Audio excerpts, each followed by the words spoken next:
welcome back to my YouTube channel. So I'm here, like we're here to talk about the Big Brother Naija Pepper Dem Season 4 reunion. So we're going to talk about day 3 and day 4. We're going to compile them together to give you hot gist, the highlights of the Pepper Dem reunion. So yeah, hi guys, I'll be giving you the highlights of day 3 and day 4 reunion of the Big Brother Naija show season 4 Pepper Dem.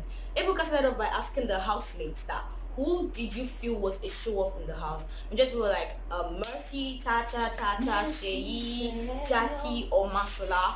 And they were like, why Mercy? Mercy came in with 3 boxes. What was she trying to do? Like, was she just trying to, show off that she has clothes? And then she was like, she's not a kind of person that repeats clothes.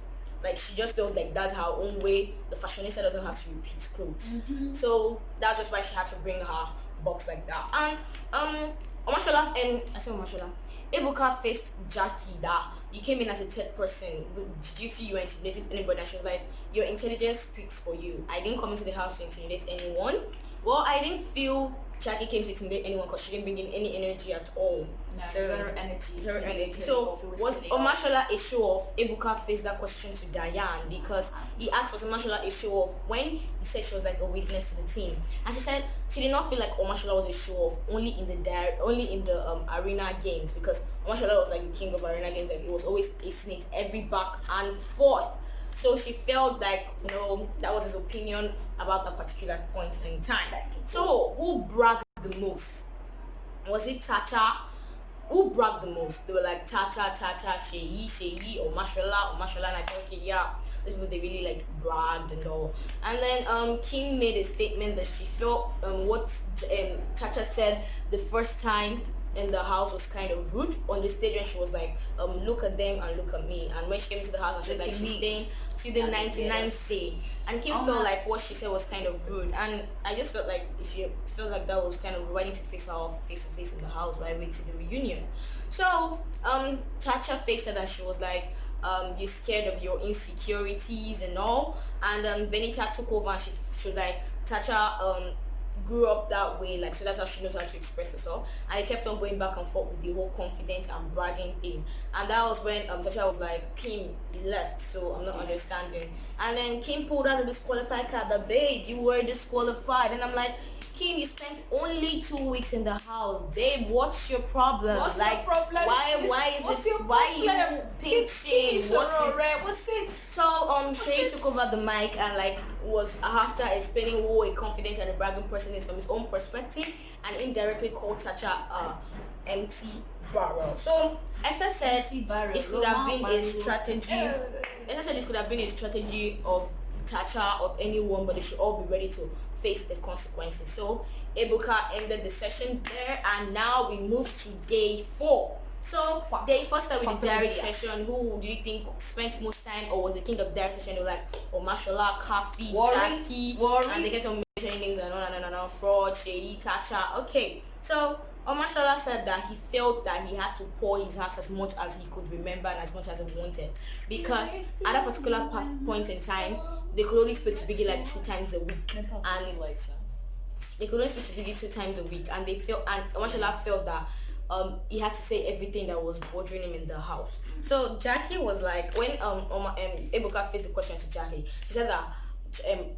Omashola went inside the diary room to pour out his heart, while Khaffi went to the diary session to smear off other people in front of Biggie's And then face. Venita and Seyi actually like mimicked like Khaffi about her. Like, I felt like they beefed her too much. Jackye, Venita and Seyi, like, so much hate in them, but we move. Okay. So much hatred. And she was like, Khaffi went to smear other people in front of Biggie's face, and I'm like, Khaffi was not the only one guilty of that particular offense. Majority of the housemates did that, but I did not get why Jackye was so particular about Khaffi. So Seyi was like, Khaffi was a two-faced person, like they even had to mimic, and I'm like, What I'm not understanding. I'm not comfortable with how why? Mercy was doing. I'm not comfortable with how this person, Venita, Seyi, Fraud, OMASHOLA, NK, Joe. Well, that was by the way. Anyway, She that's how felt I like saw she had to pour out her heart, and that was what she did. So I do not get why they were really attacking Khaffi.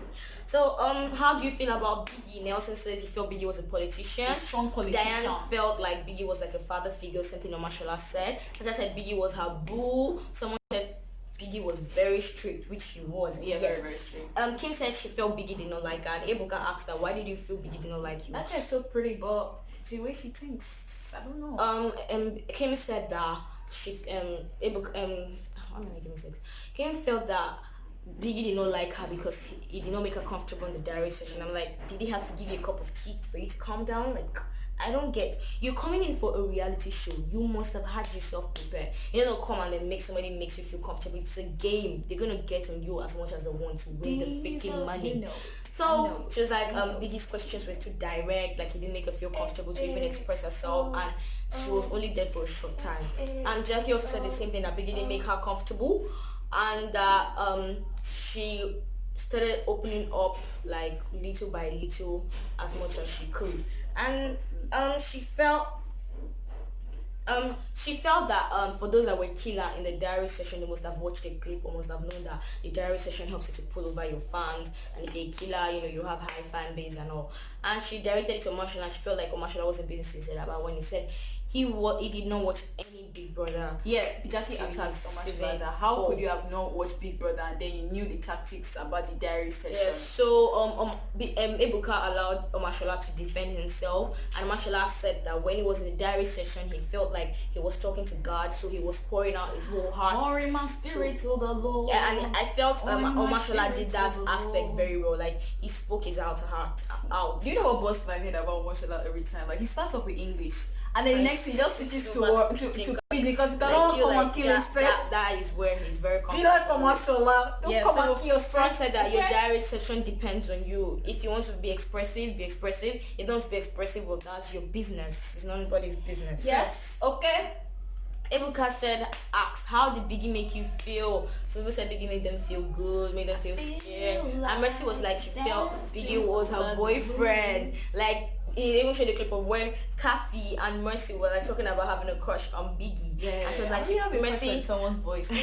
Mercy fell in love with Biggie's voice, and she was like, she wished her boyfriend had the voice. And Ike was like, they turned the camera to Ike, and Ike was like, okay, that kind of look. So they showed a clip of Fraud being in the diary session, and it was talking about a particular person. And when Ebuka asked him, said it might have been Mike or Seyi, and he requested for banga soup. Like of all the problems. Yeah, like he requested for banga soup. Like guy was hungry. Guy was hungry. So Fraud said that he felt Seyi was playing the comeback card at him because he was like kind of emotional person, and Seyi knew that, and he kept on doing it, and then they had a conversation about it, and he told Seyi like, you don't have to feel bad or anything, like it's over, your mom already apologized on your behalf. And Seyi was like giving face, and I'm like, you also said different things about people, so take your own cup of tea, like you don't have to be pinched or something about it.